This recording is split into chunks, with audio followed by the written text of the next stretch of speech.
Dadako po tayo sa ating aralin. Bago po natin basahin ang mga talatang ating pag-aaralan, ang version po ng Biblia na ating gagamitin ngayon ay sa Tagalog ay ang bagong ang Biblia at sa English po ay yung King James Version. Lesson number 58 na po tayo dito sa ating patuloy na pag-aaral ng ang Ebanghelyo ayon kay Apostol Juan. Ngayon po ay chapter 20 ang ating pag-aaralan, Juan Kapitulo 20 ang ating pong pag-aaralan ngayon. Ang paraan po ng ating pag-aaral sa kabanatang ito, sa kapitulong ito, may 4 na punto tayong tatalakayin. At nawa, bawat bahagi po ay makatulong sa atin na mabigyan tayo ng mga aral na ating panghahawakan naman sa ating pagsampalataya sa Panginoong Hesus. So, ang unang punto po, ang pagkabuhay na muli ni Jesus. At dito sa mga talatang ating babasahin sa simula po ng chapter 20, makikita natin yung ebidensya at patotoo ni Apostol Juan sa pagkabuhay muli ni Jesus. Mahalaga po ito yung paniwalaan natin na si Jesus ay buhay, na si Jesus ay nabuhay maguli. Dahil kung hindi muling binuhay ang Panginoong Jesus, sabi ni Apostol Paul, nananatili pa rin tayo sa kasalanan at itong ating pananampalataya ay walang kabuluhan. Kaya kailangan natin itong paniwalaan. Magpapaulit-ulit ako, mapapansin ninyo, yung patungkol sa katotohanan dapat nating paniwalaan na si Jesus ay buhay, na si Jesus ay nabuhay muli. Dahil itong muling pagkabuhay ni Jesus mula sa mga patay ay yun yung katiyakan natin na merong kahatulan ng sanlibutan. Ibig sabihin, merong araw ng paghuhukom sa sanlibutan. Itinakda ng Diyos ang paghuhukom at itong pagkabuhay muli ng Panginoong Hesus ang katunayan na someday magkakaroon ng araw ng paghuhukom. At ang pagkabuhay muli ng Panginoong Hesus ang pinatutotohanan ni Apostol Juan sa bahaging ito ng kanyang sinulat, ng kanyang sulat. So, kung totoo po ang pagkabuhay muli ni Jesus, totoo ang paghuhukom. At totoo ang paghuhukom dahil totoo po itong pagkabuhay maguli ng Panginoong Hesus.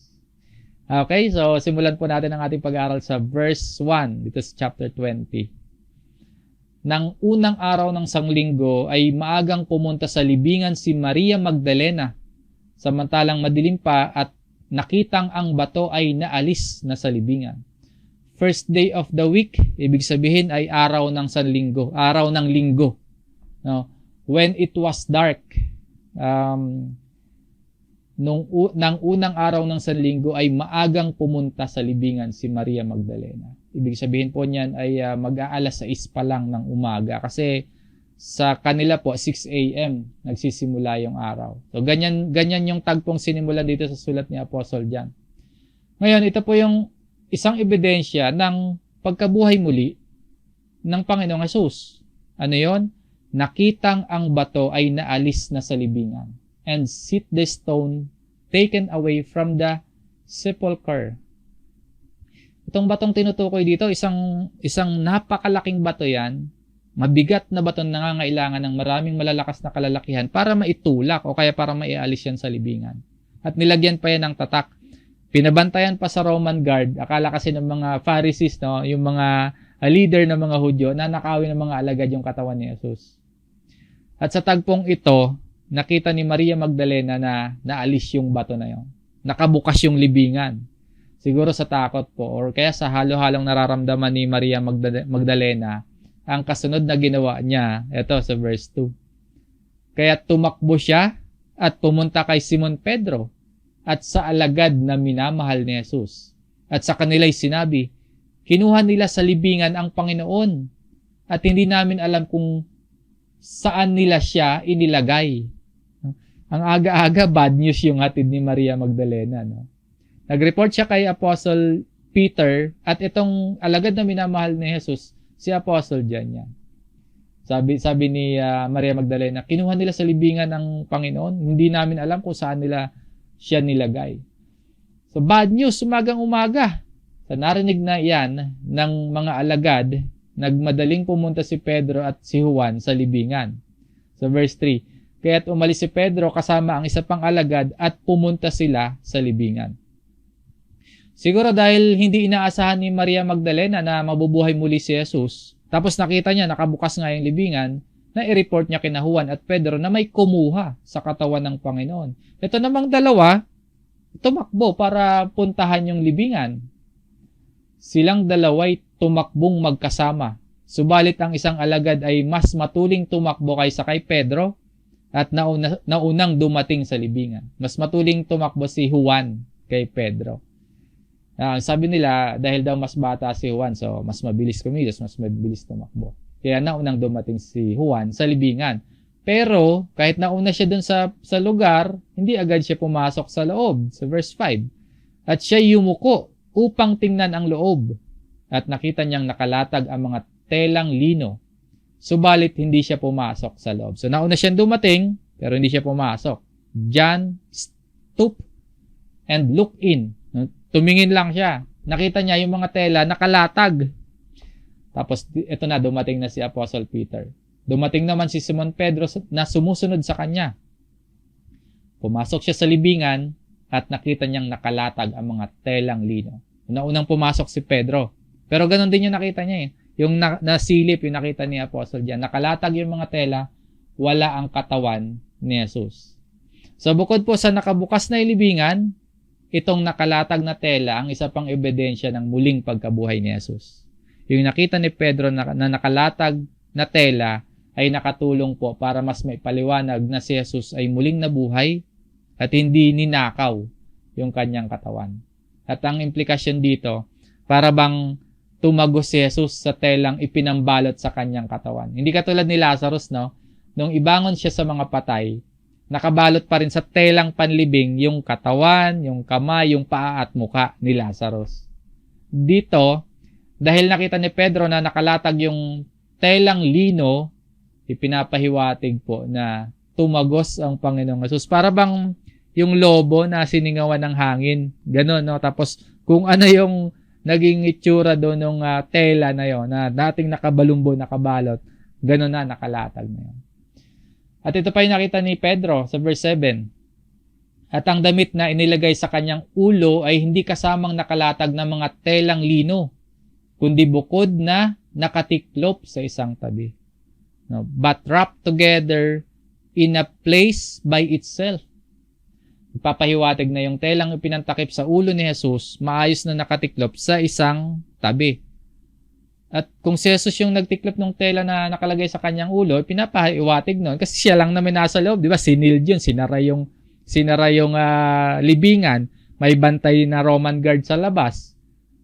Tapos, nang nakita nila dito, nakatiklop sa isang tabi yung tela na inilagay sa kanyang ulo. So kung si Jesus yung nagtiklop nung nakalagay na tela na yon sa kanyang ulo, pinapahiwatig nito na sa paraan ng pagkabuhay muli ni Jesus, hindi siya nag-struggle. No, relax lang. Imagine mo, alba tayo, kung natutulog tayo, tapos pagising natin, nakabalot yung katawan natin ng tela, baka nagpupumiglas na lang tayo bigla, di ba? Mag-struggle tayo kasi bakit kung paggising natin, bakit balot tayo ng tela? Nagpapahiwatig din po ito na yung ganitong nakita ni Pedro ay patotoo na hindi nga ninakaw yung katawan ng Panginoon. Kasi wala namang magnanakaw na nanakawin niya yung bangkay tapos iiwanan pa niyang maayos yung mga ipinambalot dun sa katawan. So, nakatiklop, nakalatag na yung mga telang lino pag papahiwatig na hindi nag-struggle ang Panginoong Jesus at hindi ninakaw yung kanyang katawan. So, ang eyewitness sa tagpong ito, bukod kay Pedro, ay itong si Apostle John. Yung nauna, kaya lang hindi siya pumasok sa libingan. Ngayon, dito sa verse 8, sabi po dito, pumasok din ang alagad na unang dumating sa libingan at kanyang nakita at siya'y naniwala. So, ano yung nakita nilang dalawa? Nakita nila na yung telang lino na ipinambalot sa katawan ni Jesus nakalatag at nakatiklop sa maayos na paraan yung pinambalot sa ulo. At ang sabi dito sa pagpasok ni Apostle John, kanyang nakita at siya'y naniwala. Ano kaya yung pinaniwalaan dito ni Juan? Maaari pong naniwala si Juan na una, hindi ninakaw yung katawan ni Jesus na tulad ng parabang yung pagkaka-report sa kanila ni Maria Magdalena. No? So maaring naniniwala si Apostol John na nabuhay na muli ang Panginoong Jesus. Bagamat hindi pa lubos yung paniniwala niya dahil sabi po dito sa sumunod na talata, sapagkat hindi pa nila nauunawaan ang kasulatan na kailangang siya'y bumangon mula sa mga patay. So, may change of belief na si Juan na nabuhay muli si Jesus. Hindi ninakaw yung katawan ng Panginoong Jesus. Pero, hindi pa lubos yung kanyang paniniwala. Ayon po dito, hindi pa ganun kalalim yung pagkakaunawa ni Juan sa mga propesiya sa Old Testament patungkol sa muling pagkabuhay ng Mesaya o ng Kristo. Pero sapat ang nasaksihan nila, nakaalis ang bato, wala ang katawan ni Jesus, nakalatag ng maayos yung mga telang lino. Sapat yon na ebidensya na si Jesus ay nabuhay maguli. Sa kasunod po na verse, at ang mga alagad ay bumalik na sa kanilang mga tahanan. Umuwi na yung sina Pedro, sina Juan. Si Maria Magdalena, sumunod ito kina Peter, di ba tumatakbo si Pedro at si Juan. Si Maria Magdalena na nag-report sa kanila, sumunod pabalik sa libingan. Pag uwi nitong dalawa, ni Peter at ni John, naiiwan itong si Maria Magdalena. Ito naman po yung ikalawang punto ng ating aralin. Nagpakita si Jesus kay Maria Magdalena. Nang matapos natin makita yung mga ebidensya ng muling pagkabuhay ni Jesus, ang kasunod po, ang Panginoon nagpakita kay Maria Magdalena. Ang isang mensaheng ituturo naman ito sa atin, mula sa kalungkutan tungo sa pagkakaroon ng pag-asa. Tungayan po natin itong bahaging ito ng kwento ni Apostle John dito sa kanyang sulat. Verse 11, ngunit si Maria ay nakatayong umiiyak sa labas ng libingan. Habang umiiyak, siya yumuko at tumingin sa loob ng libingan. Dahil nakita ni Maria Magdalena na bukas yung libingan, wala yung katawan ni Jesus, inaakala niya na may kumuha at hindi niya nga alam kung saan dinala yung katawan, nalulungkot siya. Umiiyak siya.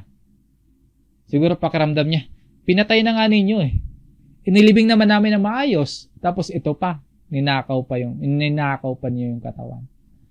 Sa ganun pong state of confusion o halo-halong nararamdaman nitong si Maria Magdalena, yumuko siya at tumingin sa loob ng libingan. Ano yung nakita ni Maria Magdalena? At nakita niya ang dalawang anghel na nakaputi na nakaupo sa hinigaan ng katawan ni Jesus, ang isa sa ulunan at ang isa sa paanan.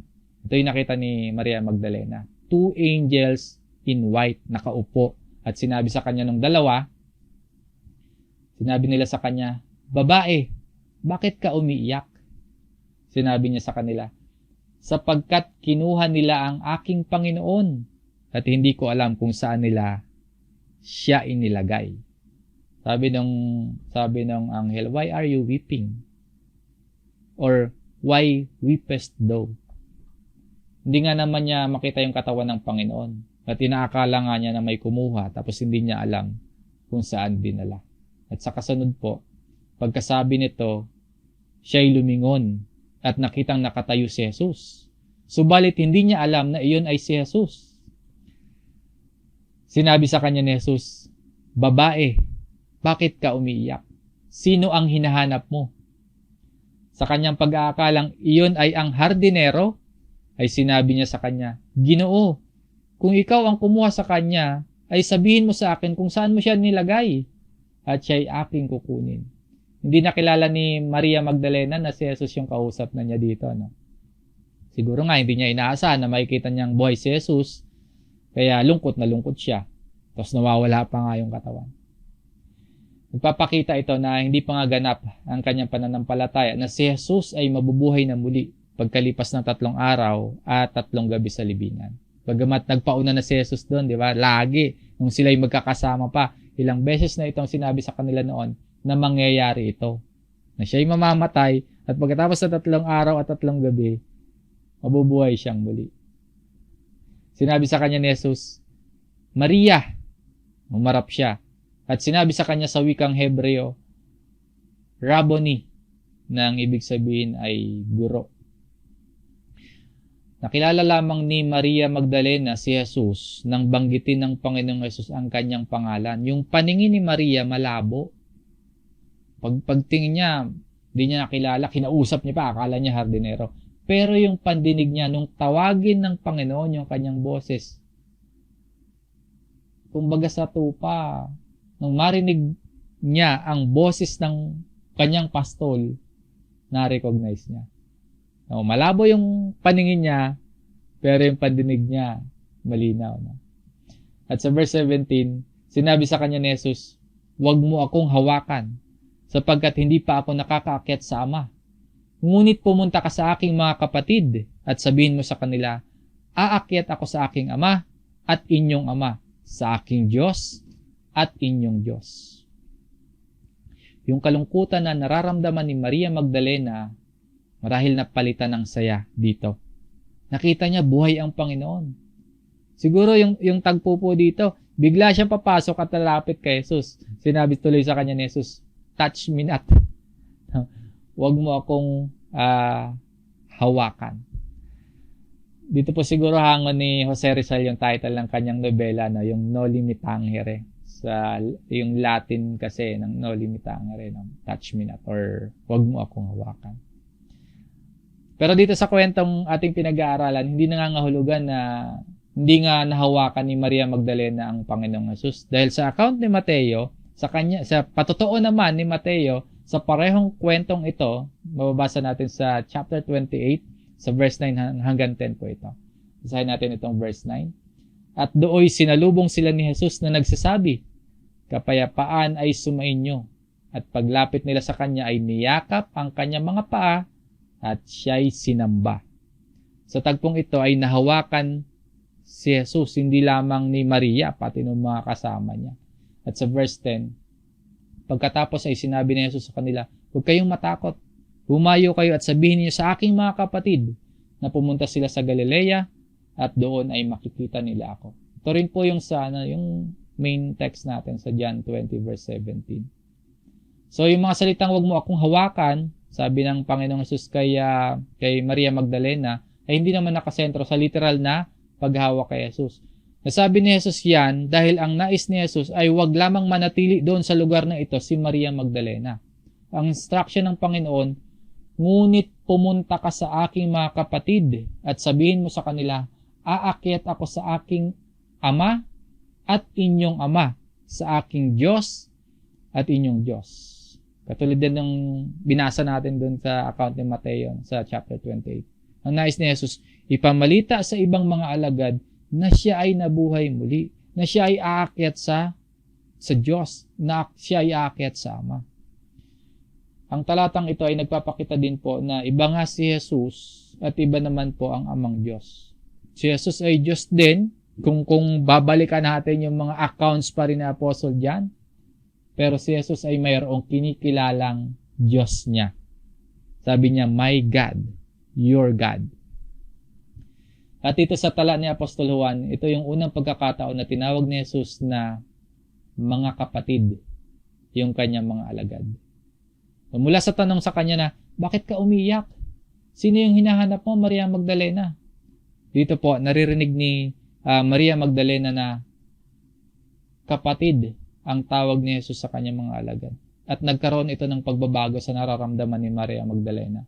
Kung kanina po nalulungkot siya sa pagbabalita sa mga kasama niya na nawawala ang katawan ni Jesus, ito yung kasunod na sasabihin niya sa mga alagad. Pumunta si Maria Magdalena at ibinalita sa mga alagad, "Nakita ko ang Panginoon." At sinabi niya sa kanila na sinabi niya ang mga bagay na ito sa kanya. Gaya ng bilin ni Jesus, ibinalita nga ni Maria Magdalena sa mga alagad na ang Panginoon ay nabuhay na muli. So sumunod si Maria sa utos sa kanya ni Jesus. Nakita niya si Jesus, buhay. Ipinapasabi na aakyat siya sa ating Ama. So good news na po yung hatid ni Maria Magdalena. Madalas po mga kapatid, hindi ibibigay ng Panginoon yung mga kasagutan sa ating paghiling tungkol sa mga pag-aalala.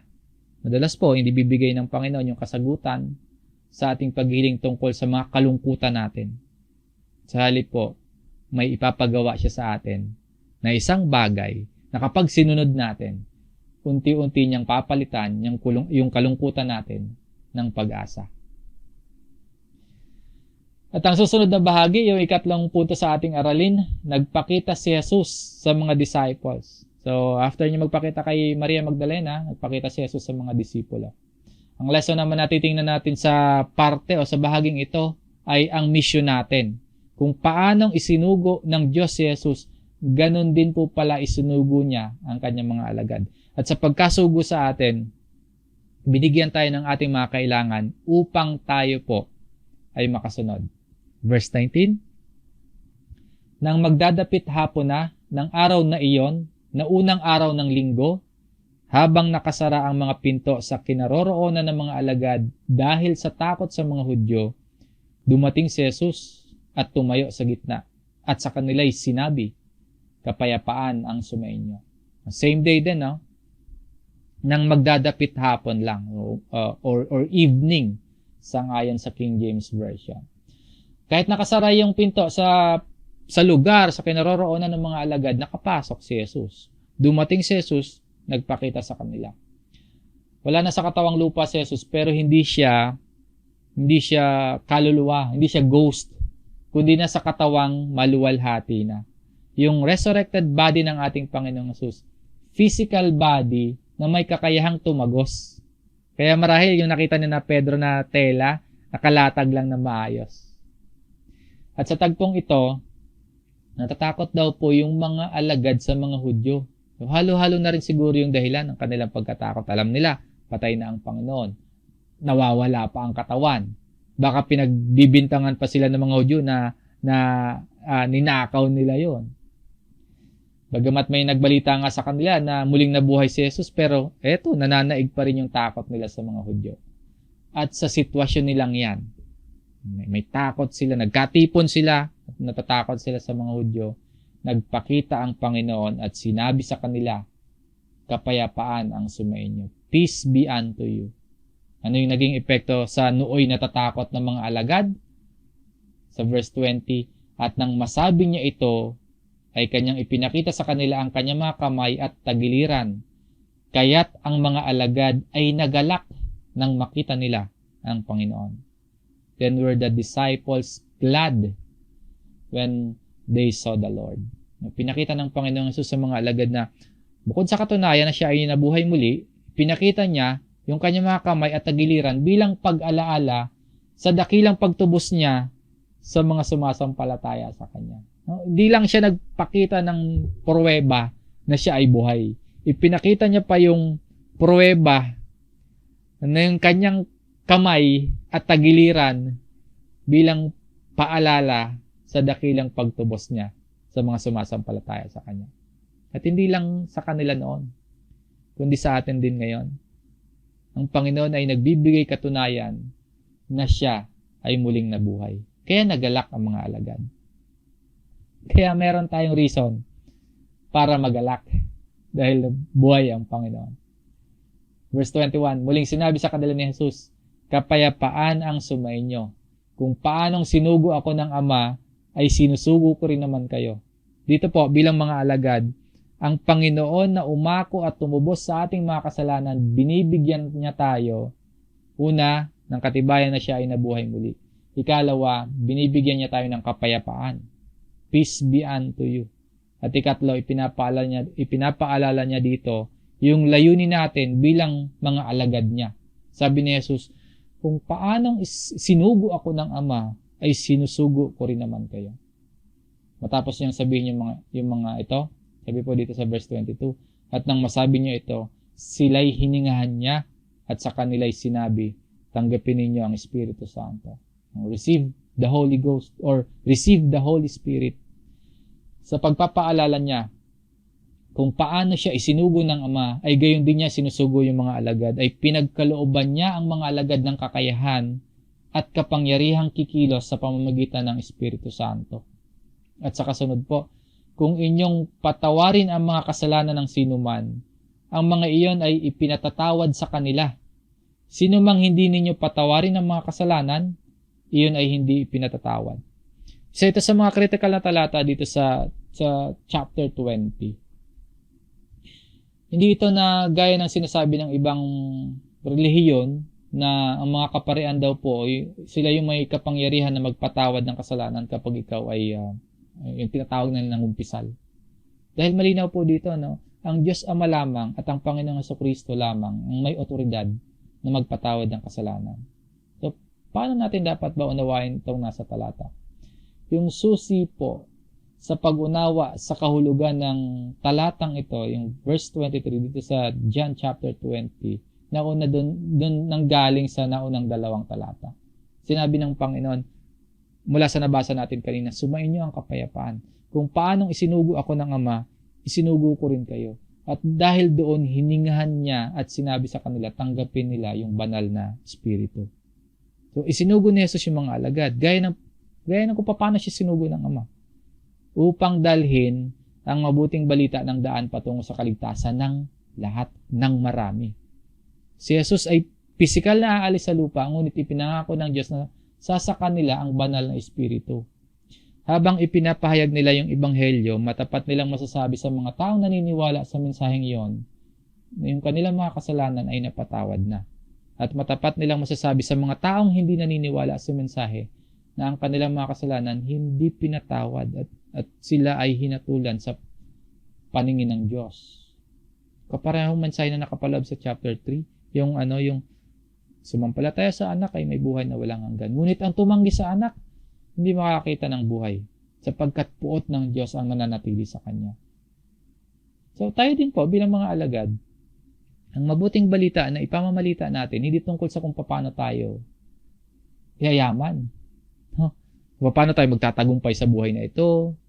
Yung mabuting balita na ipamamalita natin, hindi kung paano tayo matutulungan ng Diyos sa ating mga personal, mga pinansyal na problema, at kung ano-ano pa mga problema. Kundi po ang balita na ipamamalita natin ay yung pagpapatawad sa atin ng Diyos sa ating mga kasalanan sa pamamagitan ng sakripisyo, sa pamamagitan ng paghihirap, sa pamamagitan ng kamatayan at muling pagkabuhay ni Jesus. Yan yung ating misyon. At makakaya natin yan. Hindi dahil sa sarili nating kakayahan, kundi sa Espiritong nananahan sa atin. At sa kasunod po na punto, yung panghuli, ang bahagi pong ito ay si Tomas at si Jesus. Yung lesson naman po na makikita natin dito ay ang layunin ng Ebanghelyo o Gospel. So, yung purpose, yung layunin ng mabuting balita. Sa verse 24, ngunit si Tomas, isa sa 12 na tinatawag na kambal, ay hindi nila kasama nang dumating si Jesus. Di ba nagkatipon sila? Nakasara yung pinto. Sinatatakot sila sa mga Hudyo. Dumating ang Panginoong Jesus. Absent itong si Tomas. Kaya't sinabi sa kanya ng ibang mga alagad, nakita namin ang Panginoon. Ngunit sinabi niya sa kanila, malibang makita ko sa kanya mga kamay ang bakas ng mga pako at mailagay ko ang aking daliri sa binutas ng mga pako at mailagay ko ang aking kamay sa kanyang tagiliran, ay hindi ako maniniwala. So malalim yung doubt ni Tomas, no? Siguro dahil alulungkot din siya kasi nga namatay si Jesus. Nakita niya ipinako sa krus si Jesus. Nakita niya tinusok sa tagiliran. Nakita niya inilibing. Tapos may magsasabi sa kanya, no? Kulang yung kanyang pangunawa sa paulit-ulit na paalala sa kanila noon ni Jesus na siya, na ang Kristo ay mamamatay at muling mabubuhay. So kulang yung pangunawa din dito ni Tomas. At marahil isa din siya sa hindi pa lubusang nauunawaan ang nasa kasulatan. Nung katulad nila Pedro, nila Juan, di ba, doon sa libingan. Paano nga naman siya maniniwala? Di ba? Di niya palubos na unawaan yung kasulatan. Nakita niya namatay ang Panginoong Jesus. Nakita niya inilibing ang Panginoong Jesus. Alam mo po, nung pinag-aaralan ko po yung baging ito ng sulat ni Apostol Juan, nakita ko yung kahalagahan ng pakikisama sa mga kapwa mananampalataya. Alala po ninyo, yung una nilang gathering, nagkatipon sila unang araw ng Sanlinggo. Sunday, kumbaga, no?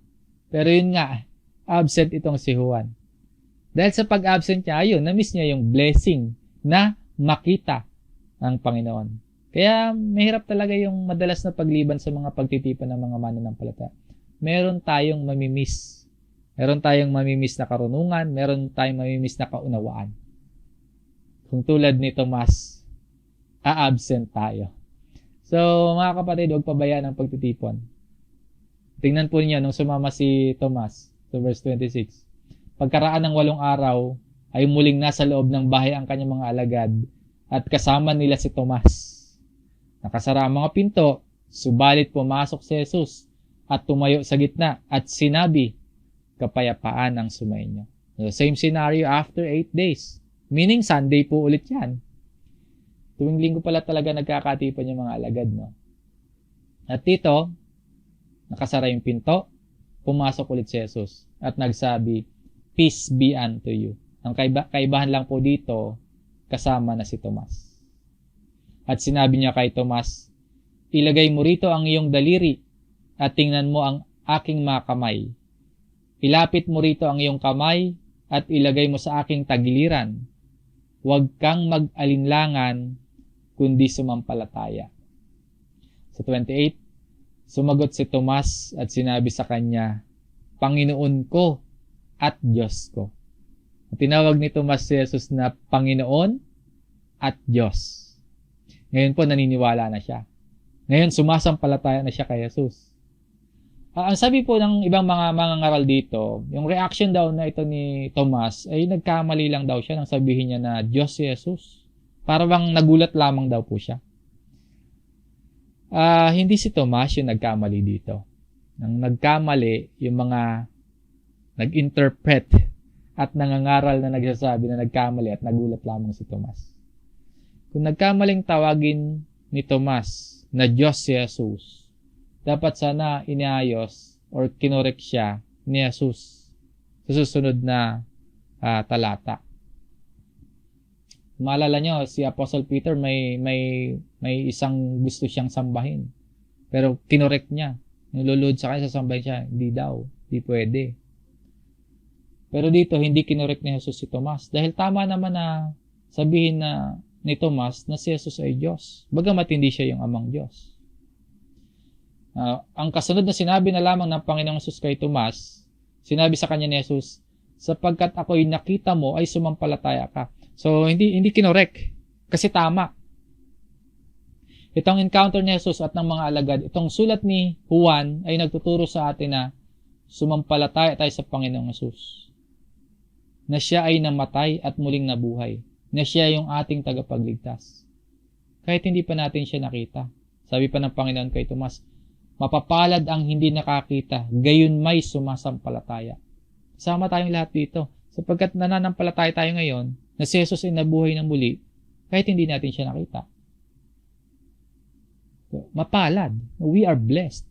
Yung talatang ito po, nagbibigay din sa kahalagahan ng pananampalataya, kahit hindi natin nakikita ng literal, or hindi talaga natin nasaksihan ng literal ang Panginoong Jesus. Merong mga testigo naman. Yung mga alagad. Narito ang salita ng Diyos. Yung Biblia. So, manampalataya tayo. And we are blessed. At ito ay isang paalala na ang pananampalataya ay nagdadala ng pagpapala. Sabi po nga dito, mapapalad ang mga sumasampalataya. So, ang layunin kung bakit ipinarating sa atin ang mabuting balita ng tungkol sa muling pagkabuhay ni Jesus ay upang tayo ay sumampalataya sa Panginoon. Na siya ay Diyos, siya ay Panginoon. Kaya ang atin din pong layunin sa ating pagbabalita tungkol kay Jesus, patungo sa iba, upang sila din ay sumampalataya sa ating Panginoon. Kahit hindi natin nakita. At binibigyan tayo ng biyaya sa ating pagsampalataya.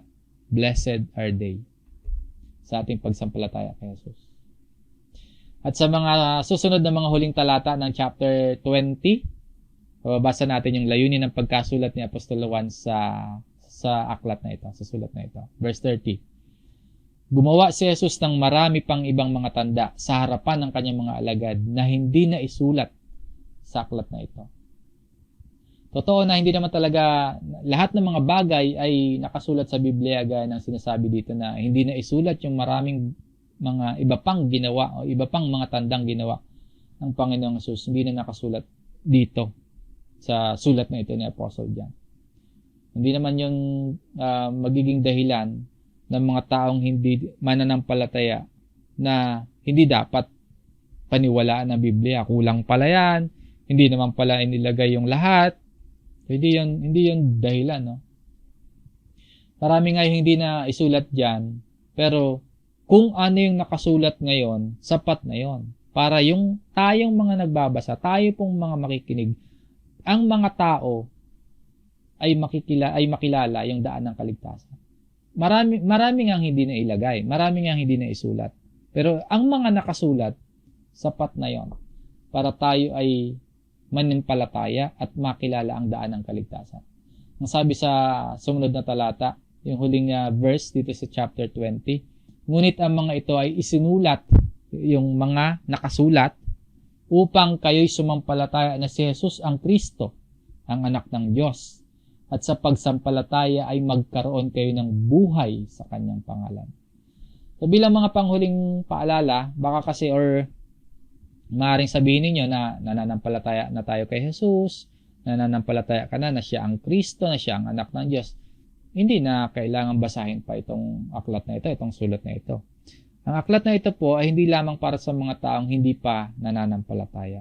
Baka kasi isipin natin, yan sa mga unbelievers nila para sila manampalataya din. Tayong mga mananampalataya na baka hindi na natin kailangan pang basahin yan. So huwag nating itrato ng ganyan yung sulat na yan. Nakita naman natin na kahit matagal na tayong mga mananampalataya, kahit marami sa atin dito matatagal na mga Kristiyano, napakarami pa rin at matatagal na nag-aaral ng sulat at kabuuang aklat ng Biblia, marami pa rin mga katotohanan yung ating matututunan sa pag-aaral na ito. Katulad ng ginawa nating sermon series dito sa Ebanghelyo ayon kay Juan, na sa patuloy nating pag-aaral, pinapatibay nito ang ating pananampalataya kay Kristo. So, kung tayo po ay tuloy-tuloy na nag-aaral, kahit paulit-ulit na pag-aaral ng mga sulat na ito sa Biblia, hindi tayo basta maililigaw ng mga ang tawag ng Bible, bulaang mga tagapagturo. Dito sa ating pag-aaral, inaasahan po tayo na ihahatid tayo nito sa tama at sa biblikal na pananampalataya sa ating Panginoong Jesus. Sa pagtatapos ng John chapter 20, nahayag yung kamanghamanghang pagkabuhay muli ni Jesus mula sa mga patay. No, yung relax na pagkabuhay niyang muli. Sa bawat salita at pagkilos niya, naging liwanag ang kanyang pag-ibig at kapangyarihan. Hinihimok tayong manampalataya at sumunod sa kanya. Sapagkat sa kanyang muling pagkabuhay, tayo po ay binigyan ng pag-asa sa kabila ng problema, sa kabila ng kalungkutan natin. Sa kanyang pangako ng buhay na walang hanggan, ipinapaabot sa atin ang pagkakataon na maging bahagi ng kanyang kaharian. Dito po sa John chapter 20, natutunan natin na sa Panginoong Jesus ay may buhay na walang hanggan.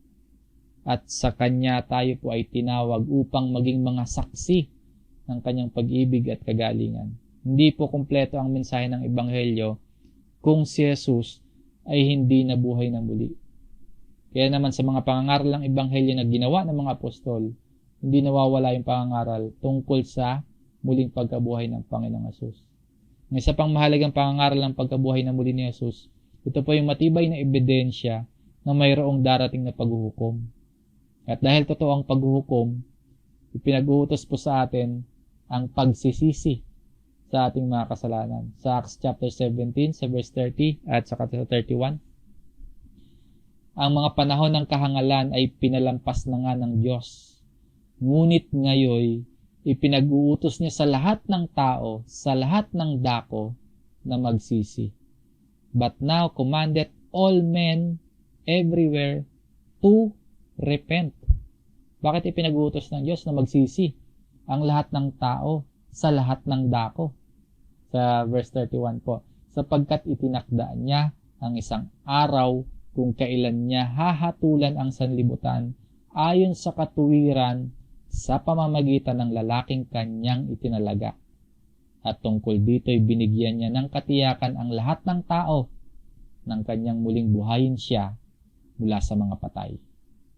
Kaya ipinagutos ng Diyos na magsisi ang lahat ng tao sa lahat ng dako dahil ang Diyos po ay nagtakda ng isang araw na hahatulan or huhukuman niya ang sanlibutan. Huhukuman ang sanlibutan ayon sa katwiran ng Diyos sa pamamagitan ng Panginoong Jesucristo.